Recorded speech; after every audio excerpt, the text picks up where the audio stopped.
Yeah, hit record. So again, thank you for joining us this morning.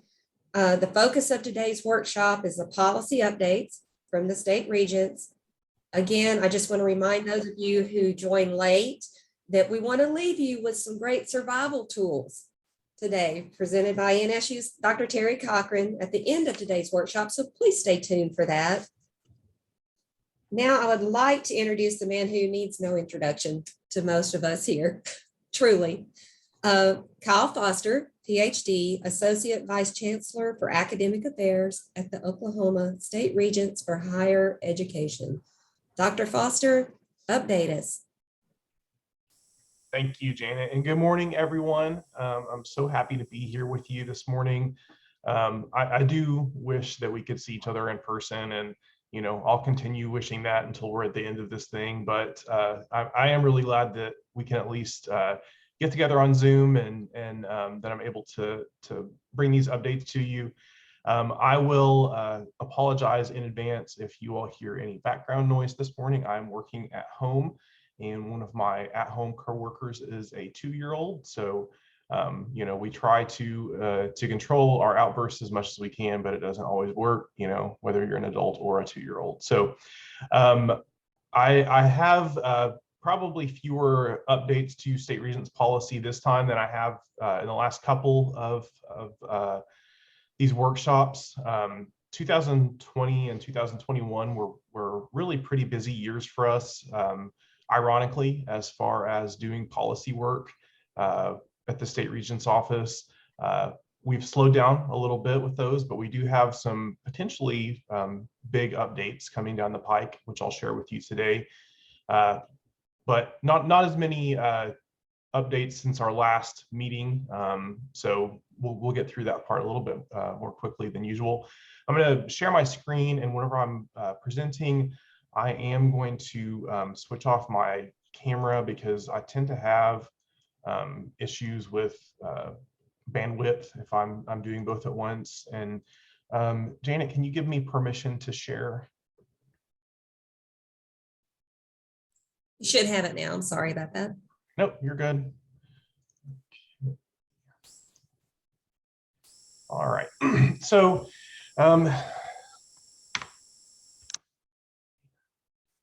okay, there we go. So I've got kind of 4 main areas that I'm going to go through with you today. I'm going to start with an operational update to kind of how things are going at our office in Oklahoma City. And then we'll walk through changes to state regents policies that have occurred since our last meeting in the fall. I'll talk to you about some of the policies that are currently being considered for revisions, and then finish with Q&A. And I have prepared answers for the ones that were pre-submitted, and I'm also happy to answer any that you all may come up with during the course of the meeting. And I'll try to keep my eye on the little chat icon as we go through in case anybody has questions. I'm happy to answer those along the way, or if I don't catch them as we go through, I'll definitely get to them at the end whenever we're in the Q&A portion. All right, so beginning with the operational update, staff updates, as I mentioned, Dr. Rochelle Rush, who was our Director of Academic Programs and Innovation, has departed the state regent's office this month. She took a position at the University of the District of Columbia.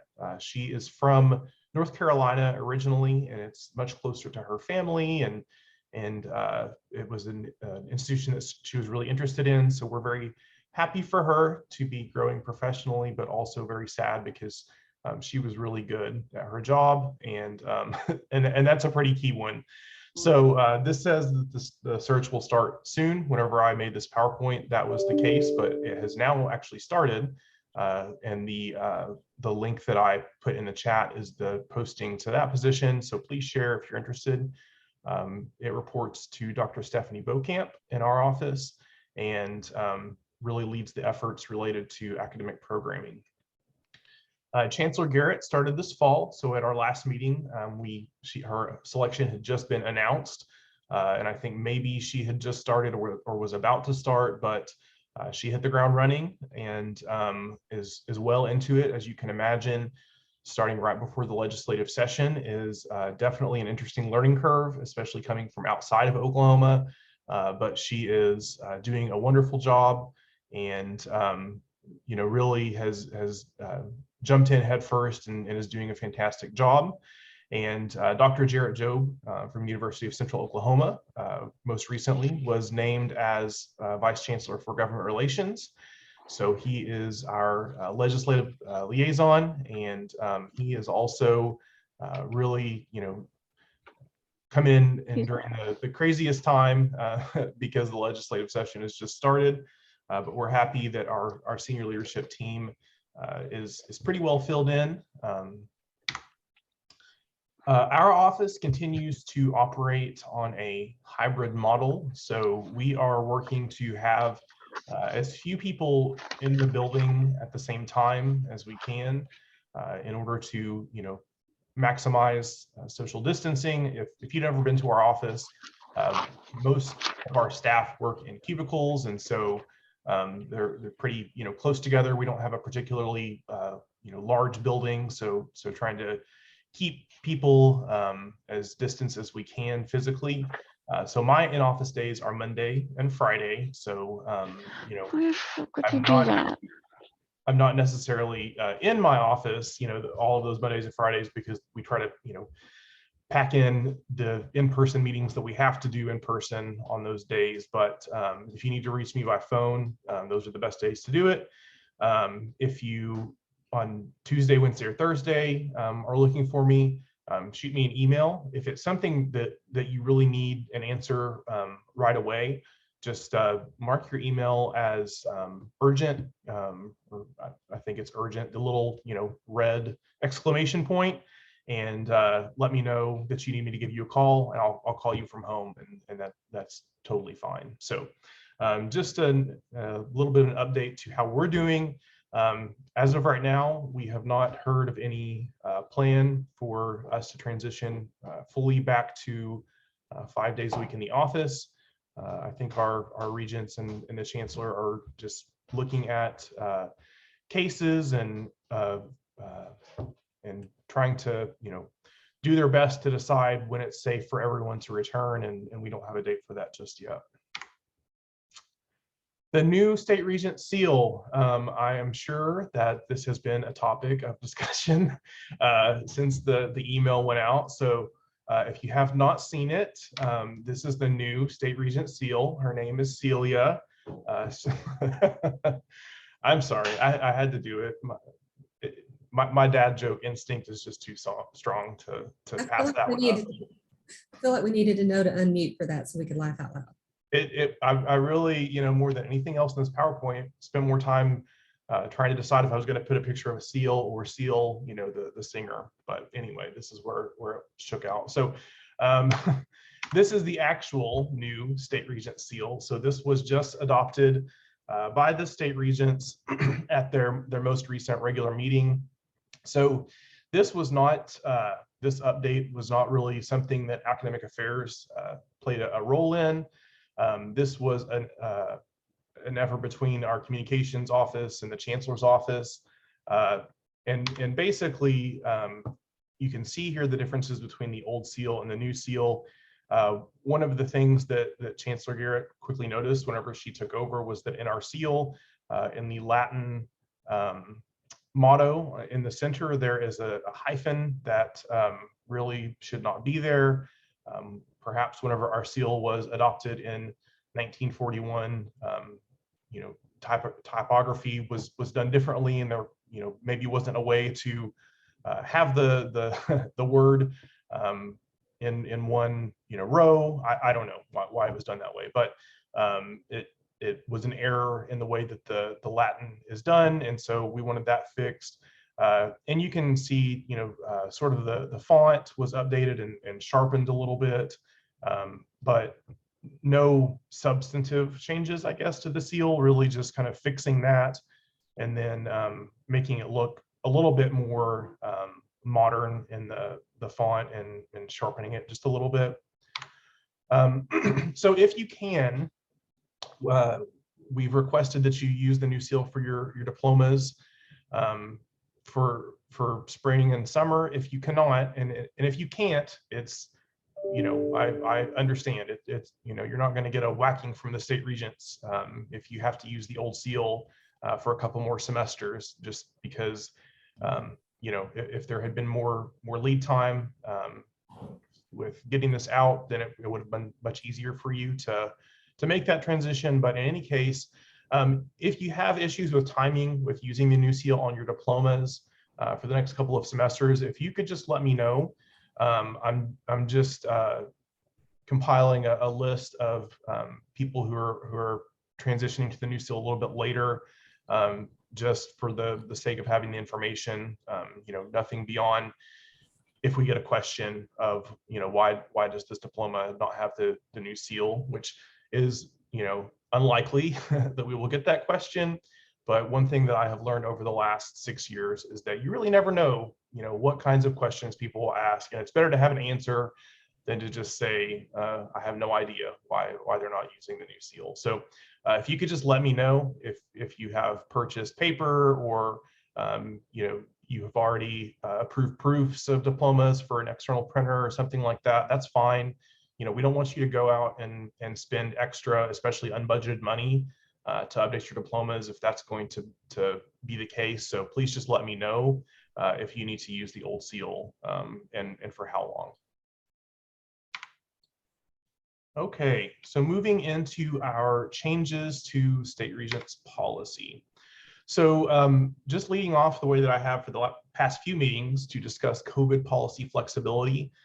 So the most recent flexibility was approved in February 2021 by the state regents, and it is set to expire at the end of this academic year. So you can continue to use these flexibilities until the fall semester begins. So if you have fall admits, you can still, if you don't have ACT scores, or if you're admitting international students under, a previously not allowed English proficiency test, you can still use that for your fall admits. It's just once the fall semester begins, those flexibilities expire. So, it is technically possible that you could be admitting someone the first couple of weeks of the fall semester and not have the same flexibility that you would if you had been admitting them before the fall semester began. So I've heard from 2 institutions about whether or not the flexibility will continue. The Council on Instruction, the chief academic officers, and the folks that we work closely with on policy issues in our office have not really brought this up as something that they would like to see continue. So I think the rationale for letting the policy flexibility expire is that, at least from our vantage point, and I would love to hear more from you all if I'm mistaken in this, but at least from our vantage point, it seems like the circumstances which warranted the high degree of latitude are not as pressing as they were a year ago. So it seems like, and namely those were things like students not having access to ACT or SAT testing, either national test dates, testing in their high schools, or ACT on campus exams that you all can give. Because so many test dates were canceled, lots of students didn't have access to scores. It seems like that has largely resolved over the past year. And also, so many high schools were physically closed and students didn't have access to records at all. They didn't have any way to get transcripts, that we wanted institutions to still be able to admit and place those students without the normal academic records that would be required under state regents policy. It seems, and again, I would, if I need to be corrected on this point, I would be happy to get that information. It seems like students are not having the same amount of difficulty with getting that information as they were a year ago. And so that is why, to this point, there has been no movement on renewing those flexibilities for an additional year.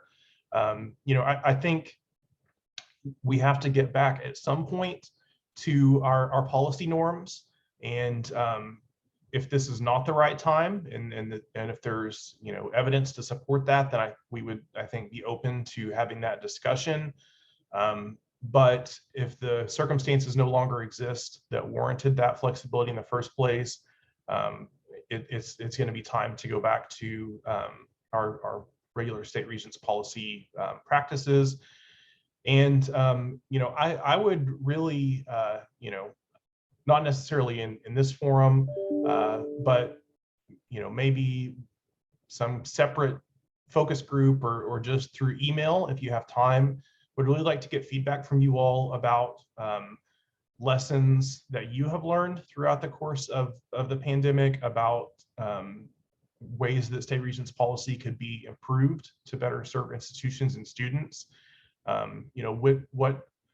What benefits have you gained from this flexibility, and how could we look at our policy to possibly make some changes to maybe put into practice some of the things that have really worked over the last couple of years. So if you have feedback for me in that area, I would love to receive that, and take that to our Council on Instruction, Admission, Retention, and Transfer Committee, and see where that could possibly have implications for our current state regents policy.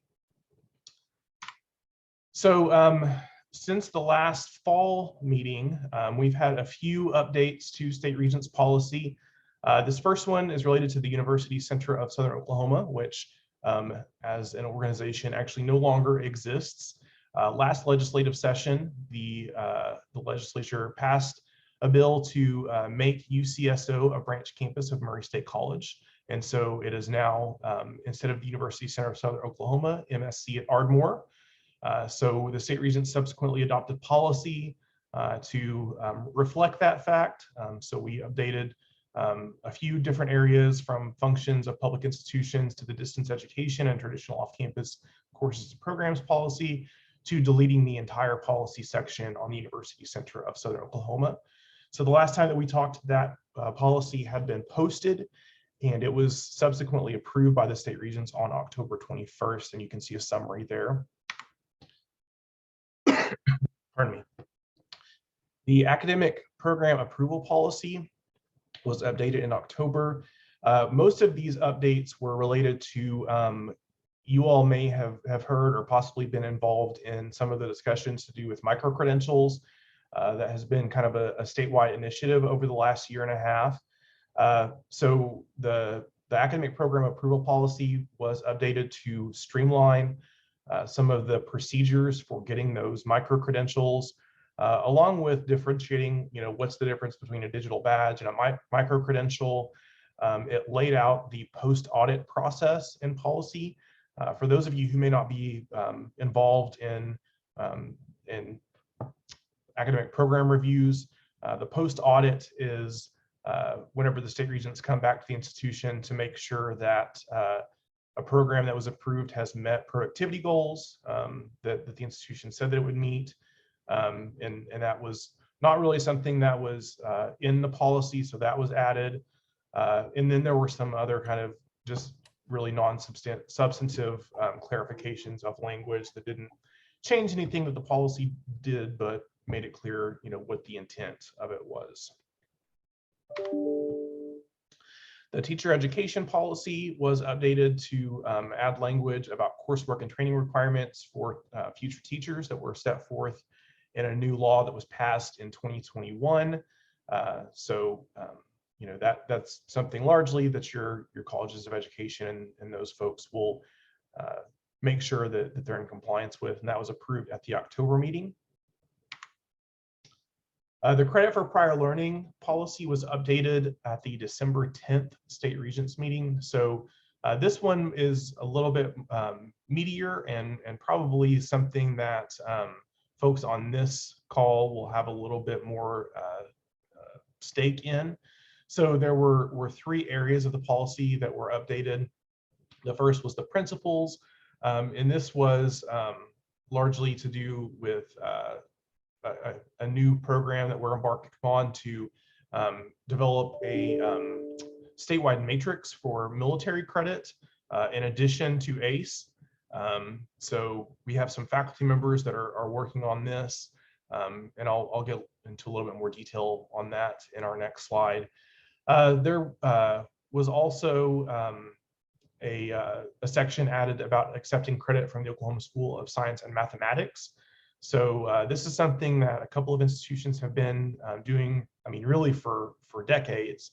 And we've had some other institutions approach the state regents and say, if we want to give credit for these OSSM courses, how can we do that? And we didn't really have anything in policy that addressed that. So our Council on Instruction worked to develop some language related to that.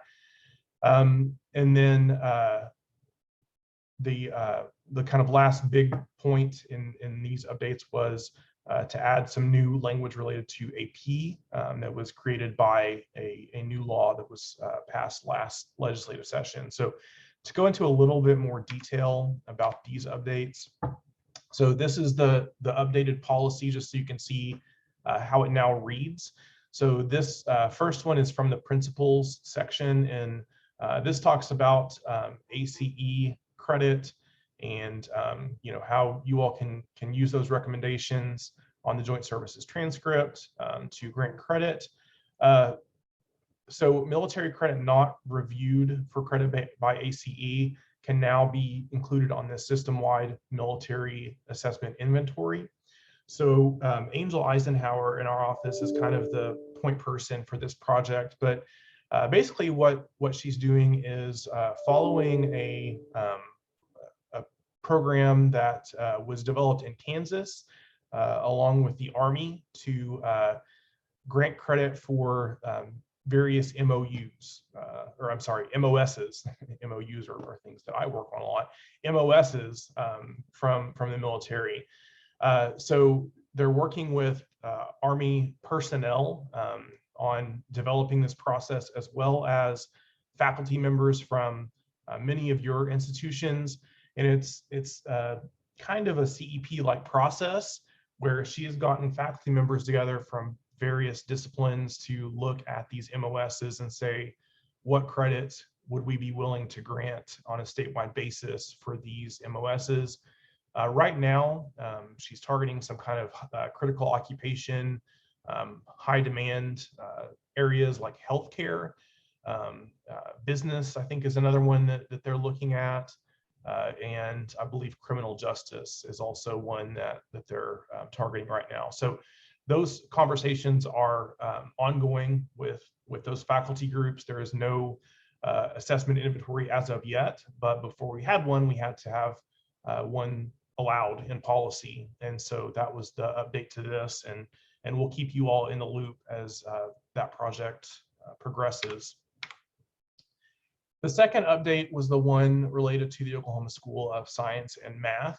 So any institution that wants to grant college credit for OSSM coursework now has the ability to do so. So this is not, a situation where it's like a transfer, from OSSM or anything like that. OSSM is still not a degree granting, institution. They don't have outside accreditation or anything from a collegiate accreditor. But they are a school that provides incredibly high quality coursework, and they have lots of partnerships with entities like OU Health Sciences Center and the Oklahoma Medical Research Foundation. Most of their faculty members are PhD credentialed, so these students are getting something that really is akin to a collegiate experience. And so institutions that want to grant credit for OSSM coursework, this is just for the main campus in Oklahoma City. OSSM does have some branch campuses. I think they're mainly, if not exclusively, located with technology centers across the state. But those branches use AP coursework, so they don't use the same curriculum that's used at the Oklahoma City campus. Those students can get college credit already through taking AP exams at the end. So for anyone that's interested in granting credit for OSSM coursework for courses from the Oklahoma City main campus, Basically, what you need to do is have your faculty review courses, and you can contact OSSM directly to get the materials that they would need to review, and then post on the website, the institutional website, what credit you will give for which courses. So this is not something that other high schools across the state can do. You know, there are other high schools where there are high academic standards and students do very well, but OSSM is very unique in that you know, it is a selective high school that is legislatively created, and you know, their board has lots of people with expertise in science and math, and people who hold graduate degrees. So this will be an OSSM only proposition. So if you have questions about that, or you want to know, you know, get more details about what you need to do if you want to accept that credit, feel free to reach out to me. But basically, you just need to have faculty review it and list it on your website. Okay, and then the third update that I wanted to share with you from the Credit for Prior Learning policy was this AP kind of, I guess, mandate that comes from legislation that was passed last session. So several years ago, College Board had lobbied for a similar bill, and so, you know, we went to the legislator that had proposed that and said, we can adopt a policy that says that institutions need to grant credit for a 3 AP score, and, you know, if there's some reason that they do not want to do that, then they can request an exception. And so the author said, okay, well, that's good with me. We'll pull this bill. College Board last session lobbied for a similar bill, which ended up passing. And so now in state statute, we have this requirement for institutions to accept a score of 3 for college credit. And there are no possibilities to request exceptions to that. So if you grant credit for the AP exam, you have to take the 3 is basically the requirement. You know, there's no requirement that you accept any particular AP exam to begin with.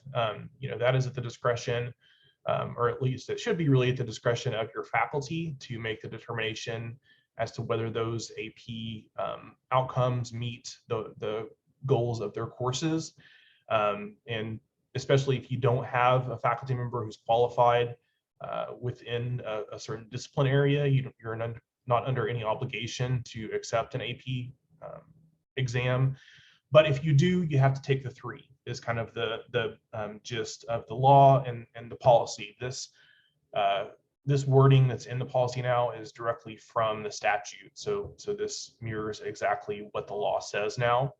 The only way that you can, or I guess not the only way that you can accept a score of higher than 3, but if you're doing something differently for a score higher than 3, it has to be where you're granting credit for more than 1 course. So just a heads up there. I know, you know, last year many of you probably were involved in the mandatory reporting and review that's required in this legislation. So it was passed with an emergency, which meant that it went into effect on July 1st instead of November 1st, which is when laws would normally go into effect that were passed the previous legislative session. So we had to sort of scramble, or you had to scramble in between when it was passed around April and July 1st to review your AP credit policies and you know, make those changes where they needed to be made in anticipation of that July 1st date. So in addition to that requirement, the bill also requires institutions to post their AP exam policies on the websites. So I know that all of our state system institutions are in compliance with that because you all verified that with me last year. And that's something, you know, just a heads up, if that's an area where you're asked to report, that I'll be asking for each year is for you know, your link to your AP policy. And then the law also requires state system institutions to conduct biennial reviews of your AP policies. And so I'll also be asking annually, when was the last time that you reviewed your AP policy? And I would just recommend that you have some sort of documentation showing that what you did to go through the review in case that ever comes up in a policy audit, just so that you can, document, here's what we did to review our AP policy over the last 2 years. Okay, so those are the only policies that have been updated since we last spoke. So now I will talk with you all a little bit about some policies that are under consideration for change. This is my standard disclaimer that none of the policy changes that I'm going to talk about in this section have been adopted, and that nothing is final until it's final, and that you should not update any of your internal policies until they are approved by the state regents. For anyone who's not familiar with our policy revision or creation process, it goes through the Council of Instruction, followed by the Council of Presidents, and then to the state regents. And it spends a minimum of 2 months, with each of those groups, often more. Usually it spends the longest with the Council on Instruction because they're doing most of the actual writing of the policy. And so that often takes several months of committee meetings. And then it's posted with the full council, where they take it back to folks like you on their campuses to provide input, and then maybe adopted the next month. Usually it's with the Council of Presidents for 2 months for posting and then approval, and then with the state regents also normally for a period of 2 months. So our policies take at least 6 months to from start to finish to do any kind of revision. And that is if everything is great with everyone and we can reach consensus very quickly, which many times is not the case. And we want to make sure that there is a transparent process where everyone with a stake in the policy has a chance to provide feedback. So often it takes longer than 6 months, really by design. So the first policy that I'll talk about that's under consideration for change is specific to the early college section of the concurrent enrollment policy. So this was a policy that we adopted, or that the state regents adopted May of 2021. And once we adopted it, of course, we then immediately noticed some things that we needed to fix in the policy. You would think with that many sets of eyes having reviewed it that there wouldn't be any mistake, but golly, there were a couple of things that we ended up needing to fix. So one of them is a very simple correction of alphabetical order in the definition section.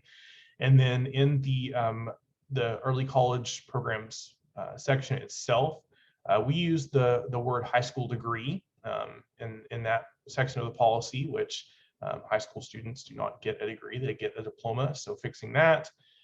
We also didn't really have much in the way of how the programs would be evaluated. So we added some language about evaluation of programs, and we're really going to flesh that out in the handbook and not put a lot of procedural information about evaluation within the policy. But we wanted to at least reference that the evaluation information is in the handbook. And then probably most substantially, when the policy was originally approved, we didn't put anything in there about action that the state regents could take whenever they received a proposal for a new early college program. And that's something that really needed to be in there because institutions need to know what could happen when they what are the possible things that the state regents could do when they receive a proposal. And so added those things in the policy. That was posted at the February 3rd state regents meeting, and it will be considered for approval on March 24th. The academic program approval policy is being further updated to reflect some practices with micro-credentials. Whenever the policy that I mentioned before was updated, one of the things that was not done was, for instance, taking out the requirement that institutions have to do a letter of intent and a waiting period for micro-credentials. If you're involved in the new program process, you know that can be a long waiting period with the letter of intent because you have to wait so many days after you submit it before you can submit your proposal. And then if another institution requests a copy of the proposal, that will also slow down the process. And the purpose of micro-credentials is really to be responsive to employers and to workforce needs in your region. And so that will take out the requirement for a letter of intent for credentials of fewer than 16 hours. So that, if you have an employer come to you and say, we really need, a certificate in workplace communication or, basic lab safety procedures or whatever the case may be, that you can work really quickly to get that turned around and get that credential developed without having to go through the full process. And the chancellor has already been delegated the authority to approve those smaller certificates so that you don't have to wait for a state regents meeting, and you can be really responsive to your partners in your community. So those changes were approved by the Council on Instruction in February. As I mentioned, they will next be considered by the Council of Presidents before they ultimately go to the state regent. So those are in process, but they seem to be pretty non-controversial, and so I think that those will ultimately end up being approved by the state regents. Another area of potential updates to the concurrent enrollment policy. So this one would be a pretty major change to the way that concurrent enrollment has been done in Oklahoma for the past 40 or so years. So the changes that the Council on Instruction is currently considering would allow 9th and 10th grade students to participate in concurrent enrollment. So this would just totally open up concurrent to anyone who is in high school, not just juniors and seniors. The 9th and 10th grade students would have to meet the current policy requirements for admission and placement. The Council on Instruction didn't really want to have separate requirements for 9th and 10th grade students. They felt that they should be as college ready as an 11th or 12th grade student if they were going to take college coursework. So the kind of impetus for this is there is legislation that has been introduced by Majority Leader Eccles in the House this session that would fund a tuition waiver of up to 6 hours for 9th and 10th grade students. We are very early in the legislative session, and there are many things that could happen that would ultimately not see that legislation become law. But he is the majority leader in the House, and so bills that come from leadership generally have a better chance of making it through the process. And a concurrent enrollment in Oklahoma has been a very successful program, especially over the last few years. We've seen explosive growth in the number of 11th to 12th grade students that you are enrolling at your institutions. And so it's really popular with many legislators, including Leader Eccles. And so we're hoping that there will be some money attached to this in the form of a tuition waiver. But even if there is no waiver, your academic vice presidents, at least in the committee that originated this potential change, expressed that your institutions would really want to enroll 9th and 10th graders or have that option, even if there were no money attached to it. So that is something that could be, really has the potential to greatly expand the number of concurrent students at your institutions. And so we'll see what happens with that. Again, that was just posted with the Council on Instruction this month. It will be possibly approved in March if nobody has major issues that would prevent the council from approving that, which may end up being the case. It also updates policy sections related to service areas. So you all may recall there was a section added specifically to the concurrent policy that dealt with service areas within the context of concurrent enrollment and reimbursement rates. If an institution is in a service area that's shared by two institutions, but they want to work with the institution that's physically further away from them, and at what rate they would be reimbursed. Since that policy section was adopted, we've had some high schools with questions about institutions that have a statewide service area and how that works, if they're physically closer to another institution, but they want to work with the one that has a statewide service area. Or perhaps, because our service areas were adopted in 1994, whenever some institutions that now have a 4-year function were at that point 2-year institutions, we do have a couple of instances where 2 4-year institutions may be sharing a service area, and so how that works. And so we've taken out language that says 2-year and 4-year and replace those with preferred institution, so that it would encompass every situation in not just where a 2-year and a 4-year share a service area, but where a 4-year and a 2-year and a statewide institution all share a service area, how that would work. So like I said, those have been posted with the Council on Instruction. If everything, if these were to go through and be approved at every step without any delay, the earliest that would be approved by the state regents is June. So at this point, it may not do your institutions much good for the fall semester if you wanted to admit 9th and 10th grade students, because they're probably not going to be around to enroll by the time that June happens. But just so that you're aware that that is something that may be coming down the pike. Again, back to my disclaimer, this is definitely not a done deal. There are lots of people that will have input onto this before it happens, but just so that you're aware that this is something that you may be asked for feedback on from your academic officer, and potentially, expanding the number of concurrent enrollment students that you have on your campus.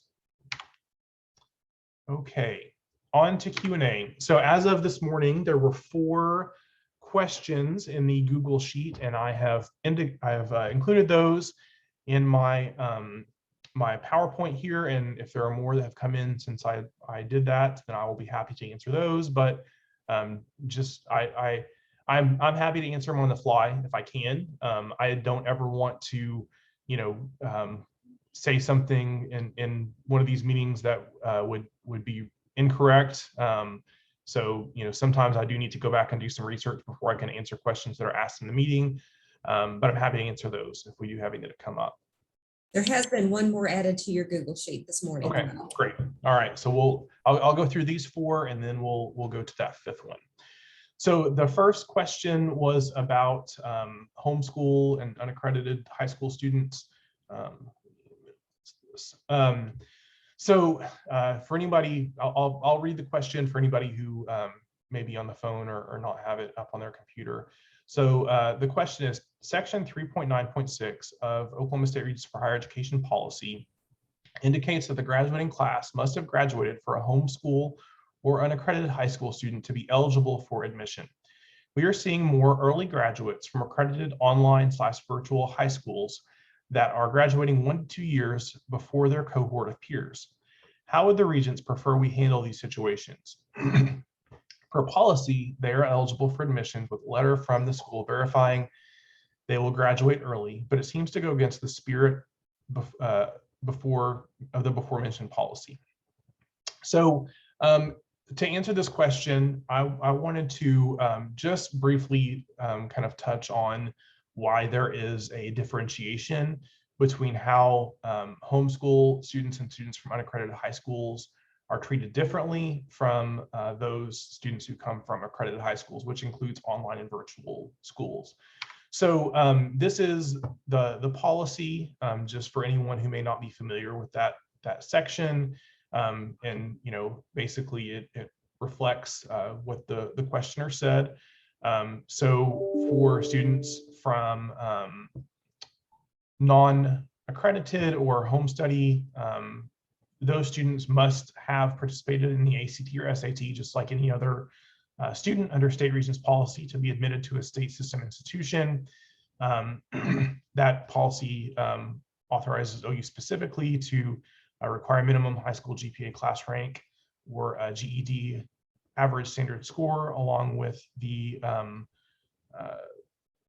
the ACT or SAT score, the student's high school class must have graduated, their peers, so they must have been, according to their age, minimum would have graduated from high school. The president or the designee can allow exceptions for GED recipients on an individual basis. So, sometimes you do have these 13-year-old, wunderkinds who were homeschooled and scored a 35 ACT and want to go to school. If those students get their GED, then your president can go ahead and admit them before their peer class would have graduated high school. And then the student has to satisfy the high school curricular requirements for the institution at which they're applying, as certified by the unaccredited school or the parent if they're a home study student. So if you are not familiar with how high school accreditation works, that is done for public high schools by the State Department of Education. And I just wanted to kind of give you an idea here of what that looks like for public high schools. So there are lots and lots of standards that public accredited high schools have to go through in order to maintain accreditation. And just like you all, as institutions, the public high schools can lose their accreditation from the State Department of Education. That has recently been a high-profile news story for a high school here in the Oklahoma City metro area, that they could lose their accreditation because of some things that have happened there. There's an entire division at the State Department of Education that is solely devoted to accrediting public schools. They have staff here in Oklahoma City, as well as regional accrediting officers, or what they refer to as RAOs, that go out to schools regularly and audit them to make sure that they're meeting standards for accreditation, which are pretty strict. You can see here the accreditation manual is about 300 pages, and there are lots of requirements that that accredited high schools have to meet. For non-public high schools that are accredited, they are accredited by independent organizations that are recognized by the State Department of Education. And those organizations have to have similarly rigorous standards to accredit private or independent high schools if those are not accredited by the State Department of Education. Oklahoma is also a state that does not have a high degree of regulation for homeschool students. So this map is from the Homeschool Legal Defense Association. And you can see here, and they're an advocacy group for homeschool families. You can see here that they describe Oklahoma as a no notice, low regulation state for homeschool. So students who are homeschooled don't have to notify their district that the family is choosing to homeschool. There are no state mandated subjects for homeschool students. Those students don't have to take any tests or assessments the way that students from accredited high schools do. So, basically in answer to that question, the reason that there's a higher bar for students from unaccredited high schools and from home study is because we know that accredited high schools are required to have a high standard and high degree of accountability for students that graduate from there. I'm not at all saying that students shouldn't be homeschooled or that they shouldn't go to unaccredited high schools, but there is just no way for us to know what standards those students are meeting because they are not externally accountable to the State Department of Education or the state regents or anyone else. So that is why whenever a student from an accredited high school graduates early, we have a high degree of confidence of the quality of their education because we know what the standards are and what they had to do to meet those standards. For students from unaccredited high schools and homeschool students, we just have no way to know because they're exercising their freedom to educate their kids in those ways, but we don't have a way to verify what rigorous standards were met outside of the ACT or SAT requirement. So, the performance requirement side, we can easily see based on the ACT or SAT, but as far as the curricular side, we just have no way to guarantee the validity of the rigor of that work. Whereas for accredited high schools, we can confidently say that their curricular requirements have been met because of the transparency there. The second part of that question that I wanted to address was per policy, they're eligible for admission with a letter from the school verifying they will graduate early. This is for students from our accredited high schools that was being referred to there. This is not actually a requirement of policy. The 6th semester high school transcript is fine for those students regardless of their age. As if they're going through more quickly or whatever, if you can tell based on the transcript that they've met their high school graduation requirements, you don't have to have the letter, but you can. So for some students, whenever you look at their high school transcript, it will be very evident that they have met the graduation requirements because they've satisfied the college and work ready curriculum that's set forth by the State Department of Education. So if you can easily tell that the student is graduating, has met the graduation requirements of those, I think it's 17 units now, or maybe that's Oklahoma's promise, 17 or so, maybe 21 for high schools. If they've met those unit requirements and you can easily tell, you don't have to have the letter, but you are more than free to request that if you want. But I just wanted to point out that you don't have to have a letter if you don't want to. So hopefully that answers that question. And it, I guess to sum up, it's basically just with accredited high schools, including online and virtual high schools, because of the process that they have to go through, we can have a higher degree of confidence that they've met what they need to in order to be admitted to college. Second question that I received is, can you expand on who is considered an in-state resident for tuition purposes under the military section? So yes, I can. There are many groups of students that are considered in-state under our in-state, out-of-state status of enrolled students policy under the military section. And I don't know how much detail this questioner wanted me to go into.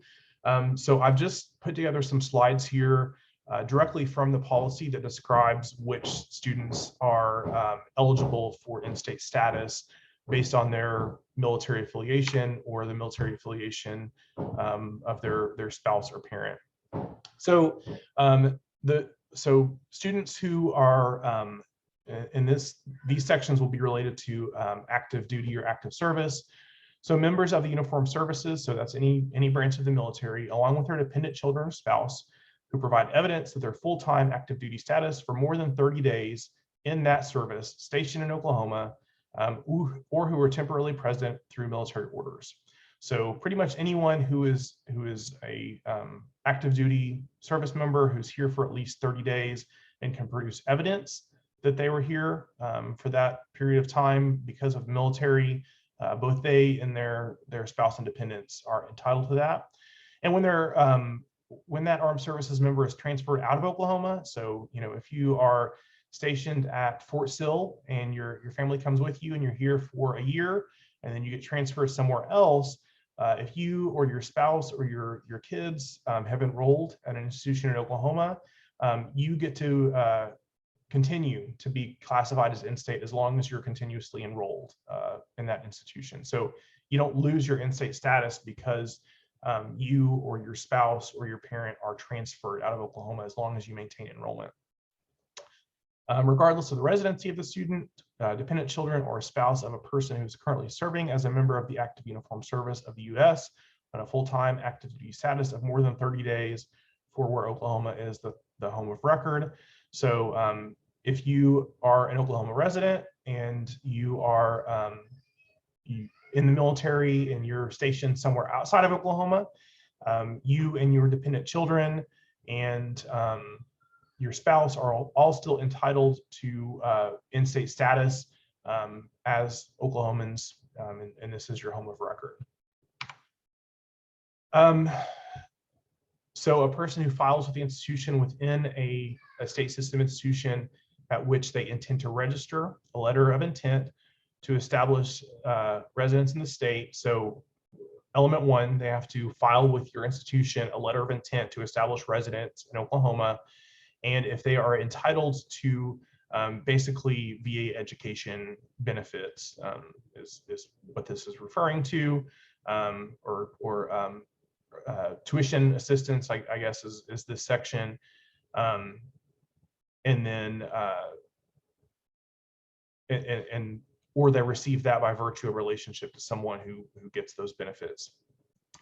And they have to reside in Oklahoma while enrolled at the institution, regardless of their formal state of residence or the active service member's home of record. So, you know, they can't be stationed somewhere else and just get in-state status because of their military affiliation or the military affiliation of their spouse or parent. They do have to actively live in Oklahoma and you know, register a letter that they intend to live here at the time of their enrollment. Also former full-time active service member who remain in Oklahoma. So, you know, we have the 12-month requirement for folks, but you know, if you move here less than a year before you separate from the military, you don't have to stay for however many months to make it a year before you get active duty status. That is automatically afforded to people who separate from the armed services after full-time duty in Oklahoma.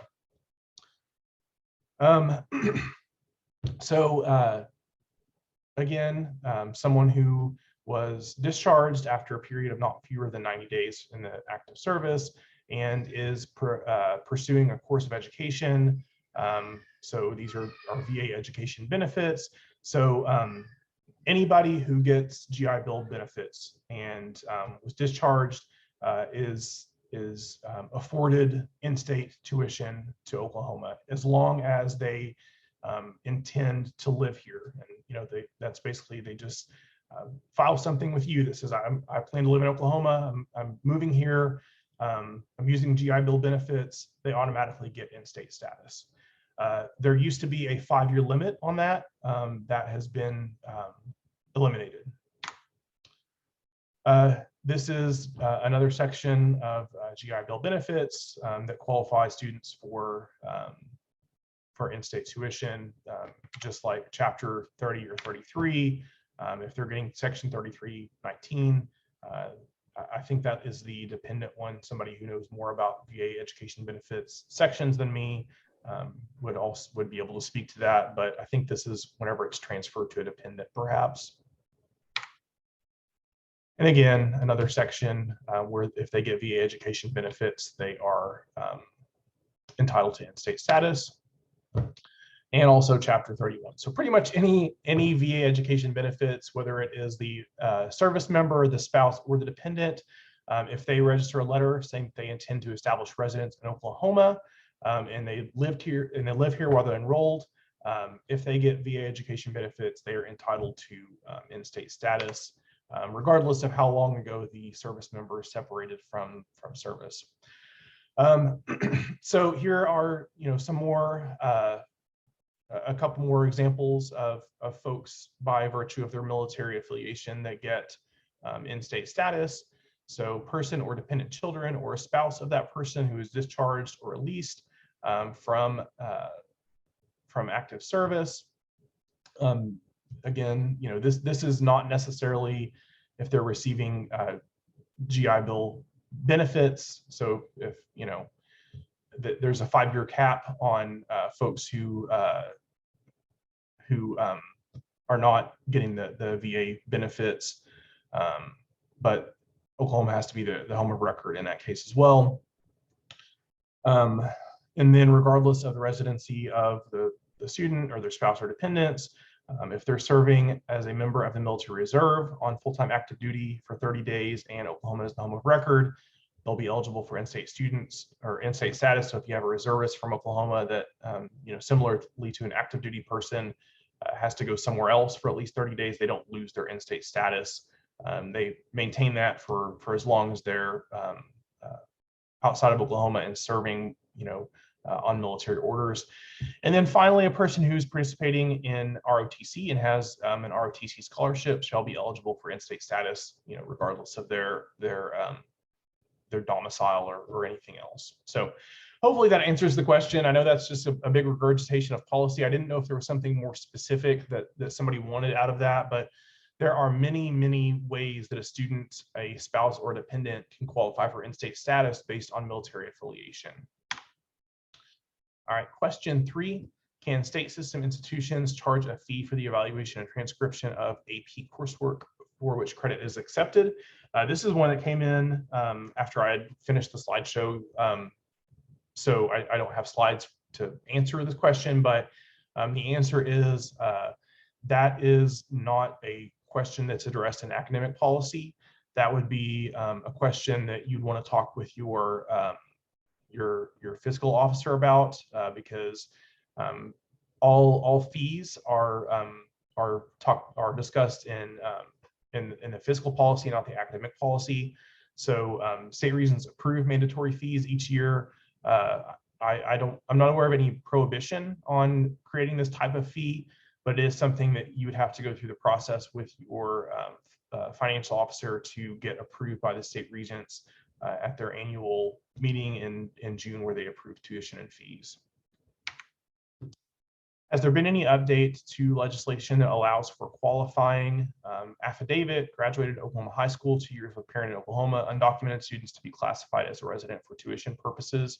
There has not been any updates to this legislation. I do not anticipate there will be any updates in the near future to this. This was, the current language was kind of a compromise to allow, students who are from Oklahoma to still be admitted and have the possibility of having an in-state, price. And it's really I think a rock that not many people are interested in lifting up at this point, because there are very sensitive political issues that go along with that type of question. So there has not been any update to the legislation, and I do not anticipate in the near future that the state Regents would be requesting any updates to that legislation. So that's my contact information. I'll send the slides to Janet. So if you all don't have that, you can get it. But I'm going to go ahead and stop sharing so that I can go into the spreadsheet, see what else we have. So I had a question come in that is, what is the reasoning behind requiring a student to complete 12 hours at an institution before they are allowed to post AP or CLEP credit? So good question. This is one that comes up quite a bit in our office. So for anyone who may be newer or unfamiliar with this requirement, the state Regents credit for prior learning policy requires that before an institution can post any type of prior learning credit, whether that be AP, CLEP, ACE military recommendations, anything that's credit for prior learning, the student has to earn 12 hours in residence at the institution first. I think, the original reasoning for that, what I have heard is that it's because at the time that the policy was created, institutions were concerned about students coming in, getting credit posted, and then completely withdrawing the first week, or or something like that, and then they have that transcript has that credit posted, and once it becomes credit, you can't transform it back into just raw AP scores. Once it becomes credit within the state system, that's it. There's no oh, I want to try my hand here and see if I can get something better. It's once it's credit, it's credit. And so I think institutions wanted to make sure that the student had at least a little bit more than just PLA credit before they transferred or dropped or whatever the case may be. This is a question that has come up in the Council on Instruction within the last couple of years, because Oklahoma is pretty unique. Not many other states, none that we could find have the same requirement. And so we went to the council and asked them, the Admission, Retention, and Transfer Committee, do do we still want this? Is this still something that is serving us? And so we had discussion about it, and where they landed is, yes, we want to leave it in place because institutions that want to award credit prior to 12 hours can ask for a policy exception. And so we have several institutions within the state system that have requested that specific exception and are allowed to post credit before 12 hours. You know, that is something that if you request that exception, we have no problem with it. You know, we would have been good with eliminating the requirement if that's what the Council on Instruction had decided to do. But since they wanted to keep it in place, that's what we have done. And if your institution wants to post that credit before 12 hours, you can submit a policy exception request, and we can usually get that turned around pretty quickly. And I think that was the last question on the spreadsheet. Not seeing anything in chat either, but that's all I have. I did notice a couple of people turn their cameras on when you were discussing the military residency question. Anybody who tuned in there have a question that you'd like to ask? I know a new one just popped up. Let me, can you still see that, or do you want me to post it in the chat? And yes, it says, do the new federal accreditor rules change how institutions consider technology center credit? For example, if the technology center is institutionally accredited. So it could in the future, but at this point, if we're talking specifically about Oklahoma technology centers, Oklahoma career tech centers are accredited by the State Department of Career and Technology Education, which is recognized by the U.S. Department of Education, but not as an institutional accreditor. So the Oklahoma State Department of Career and Technology Education is not recognized by the USDE as an organization that can accredit degree granting institutions. So if a tech center, you know, decided at some point in the future that they wanted to go out and get accredited by ACCSC or one of the other, you know, career college type accreditors, then certainly, I mean, you could accept, you could potentially, you know, accept credit from them if you wanted to. Unless they were degree granting, you know, you wouldn't have to, but that would be something that you'd have the option of doing. But as of now, because of their status as being accredited by their own state organization, and that organization not having the same status as institutional accreditors that are recognized for degree granting institutions, and I don't anticipate that will change. I don't, you know, I don't think that career tech centers will probably go out and get external accreditation, just because, you know, there's no reason for them to do that, really. I mean, they have a system that has been working that way for many years, so I don't see that changing. But if they ever did, then potentially, you know, that could change the way that you accept credit from them. Right now, you do all have, if you have technical programs on your campuses, whether that be AAS degrees, technology baccalaureate degrees, or certificates, you do have the option of working with tech centers to accept transfer credit. Those courses just have to be reviewed by the state regents and approved before you can accept them into transfer, and they can only go into those technical programs. They can't be used for just general elective credit. Check my spreadsheet here. I don't see anything else right now. And you can post the question in the chat box or on the Google form. So anybody else have any questions for Dr. Foster?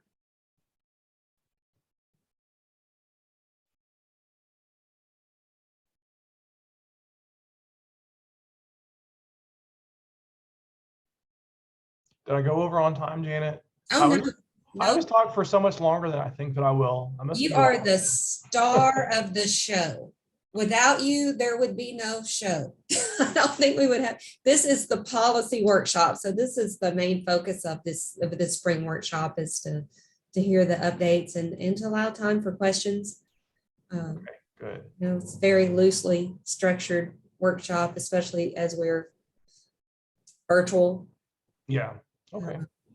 You know, I do like having the Google form, so that we can, you know, have a record of those questions, and you have time to do a little research ahead of time when those questions are asked ahead of time. I like it too. I appreciate, I mean, like I said, I'm happy to answer them on the fly, but I feel like I do so much less rambling whenever I have time to think about it beforehand and how I actually, you know, need to explain it. So, you know, it's helpful for me too, because I will, you know, this is probably not shocking to anyone, but I do not have the policy manual memorized, and I pull it up several times every day to look at policy references. So it's really helpful for me to be able to go back to the policy as I'm thinking about these questions and formulating those answers. I think Taylor does not believe you, but I think you're just being modest. No, not even a little bit. I can barely remember what I had for breakfast most days. So and you know, for those who hate to put a question in the chat message because you're in the chat box because you're afraid the regents will know you didn't know this answer and you feel like you should have. The Google form, we don't collect the information on who asked the question either. So it adds that little, maybe a little measure of comfort. Yeah. Well, and I guess, you know, one of the things that I would say to that point is, I know you have all, or many of you have heard me say this multiple times, but for anybody who's new or for anybody who needs a reminder, my job is not to, you know, be the principal and, you know, give you a smack if you're doing something that is contrary to policy. I mean, my philosophy is I want to help you understand policy, and I learn just about as much from policy every time as you all learn from me, because you're the ones that are actually living it every day. So I want to help you understand what the policy requires. And if you are doing something or considering doing something or have done something that may not be in line with state Regents policy, I want to help you either if you need a policy exception to get that, or if you just need to do it a different way to help you get into compliance. Because, you know, that's really how I see my role is not, you know, I'm not the policy cop. I want to be like the policy, you know, helper. Well, I, for one, can testify that you are very approachable and you've never made me feel like I've asked a dumb question. So for those of you who might be afraid to ask a dumb question, my philosophy is the only dumb question is the one you didn't ask. And you just keep operating under the assumption that you know the answer maybe, but you're not really sure. So thank you. Thank you so much for sharing your time with us and your wisdom and for providing these answers for us. Anybody else? Last chance. Well, thank you so much, everybody. And I hope you all have a wonderful week. Thank you. Thank you very much. For those of you who want to stay tuned here, and we really hope you do, like I said, the thing I miss the most when we have these virtual meetings is as soon as Dr. Foster leaves, everybody, you know, goes back to business as usual. But we'd really like for you to take a little bit of extra time. And I know we've been going about an hour and a half here.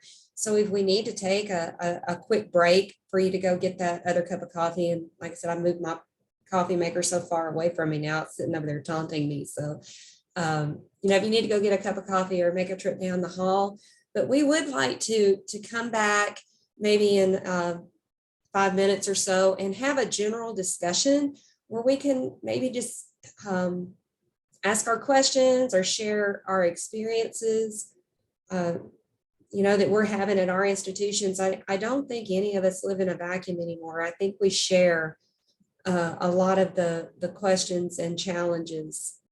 And we also love to hear the successes and the solutions others may have found to problems we're still dealing with. So maybe we'll take a quick break and then come back for a general discussion.